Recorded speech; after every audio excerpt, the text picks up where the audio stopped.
Spoštovane volivke in volivci v Sloveniji.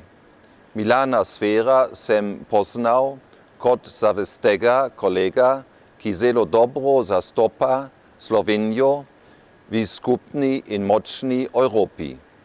Kot predsednik bi lahko to nadaljeval v dobro celotne države. Liebe Wählerinnen und Wähler, Sie wählen am 11. November einen neuen Präsidenten.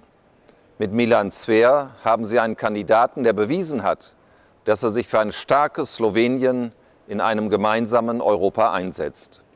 Als Leiter der slowenischen Delegation in der Fraktion der Europäischen Volkspartei genießt er im Kreis seiner Kolleginnen und Kollegen große Anerkennung und großen Respekt, und es gelingt ihm immer wieder im Europäischen Parlament, die slowenischen Interessen durchzusetzen. Die Europäische Union ist eine Wertegemeinschaft, die sich auf christliche Werte beruft, die Würde des Menschen, die Menschenrechte, Frieden, Demokratie, Freiheit und das Recht. Und dieses wird begleitet von den Prinzipien der Solidarität und Subsidiarität.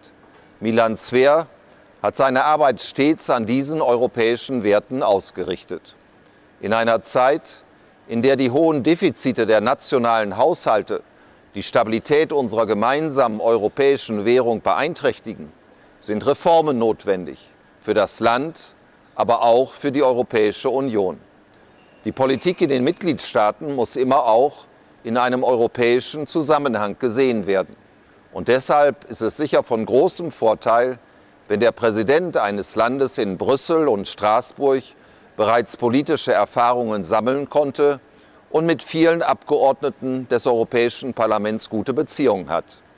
Nicht zuletzt vertraue ich auf den ausgezeichneten Ministerpräsidenten Sloweniens, meinen Freund Janez Janša, mit dem Milan Zver in der Vergangenheit und in der Gegenwart und sicher auch in der Zukunft hervorragend zusammenarbeiten wird.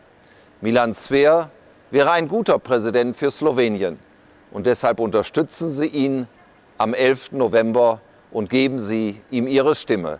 Das ist meine Empfehlung, wenn Sie sie mir gestatten. Vielen Dank.